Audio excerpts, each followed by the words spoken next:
বিশ্বনবী সারাদিন যে কোরআনের আয়াতগুলো নাজিল হয়েছে প্রত্যেক রাত্রে এশার নামাজের পর ঘরের মধ্যে বসে বসে আয়াতগুলো তেলাওয়াত করতেন। আর মক্কার আবু জাহেল, উতবা, শাইবা, ওয়ালিদ ইবনে মুগীরা সবাই লুকিয়ে লুকিয়ে তেলাওয়াত শোনার জন্য বাড়ির চিপায় চলে আসতো। বিশ্বনবীর তেলাওয়াত যখন শেষ হয়ে যেত দিত দৌড়, ফিরে যাওয়ার রাস্তা থাকতো একটা, দেখা হয়ে যেত। একজন আরেকজনকে দোষারোপ করতো। আবু জাহেল বলতো, কিরে তোরা আসলি কেন? ওরা বলে, তুই এলি কেন? দিনের বেলা ভাষণ দেশ মোহাম্মদের বিরুদ্ধে, রাত্রে বেলা চোরের মতো তুই আসিস কেন? আবু জাহেল বলে, ঠিক আছে, কাল থেকে আমিও আসবো না, তোরাও আসবি না।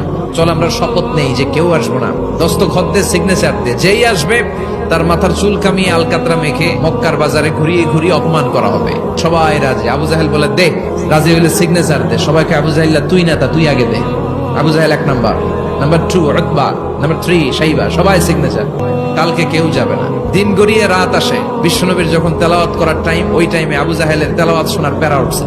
বিছানায় এপাশ ওপাশ করে আর মনে মনে ভাবে, হায় রে, আর তো সময় নাই, এই তো শুরু হয়ে যাবে একটু পরে মোহাম্মদের তেলাওয়াত, না গেলে তো বড্ড মিস হয়ে যাবে। যাই যাই, আজকে যেরকম দস্তখত নিছি আর ধমক দিছি, কেউ যাবে না। উতবা, শাইবা, ওয়ালিদ ইবনে মুগীরা প্রত্যেকেই প্রত্যেকের ঘর থেকে এই একই কথা ভাবছে যে আজকে তো যেই থ্রেড দিছে আবু জাহিল্লাহ, আজকে কেউ যাবে না, আমি একটু যাই। আজকেও সবগুলো যে হাজির। বিশ্বনবী মন্ত্রমুগ্ধ করা সুরের ঝংকার তুলে তেলাওয়াত করছেন আর সবগুলো মন্ত্রে মুগ্ধের মতো তেলাওয়াত শুনছেন। বিশ্বনবীর তেলাওয়াত শেষ, সব দিছে দৌড়, ফিরে যাওয়ার রাস্তা কয়টা? আজকেও দেখা। আবু জাহেল্লা কয়, কিরে তোর আইলি কেন? সবাইকে আবু জাহেল্লা, তুই আইলি কেন? একে অপরকে দোষারোপ করে। বিশ্বনবীর কণ্ঠটা যেন তেন কোনো কণ্ঠ ছিল না, এই কণ্ঠে সুরের ঝংকার ছিল, ঠিক কিনা?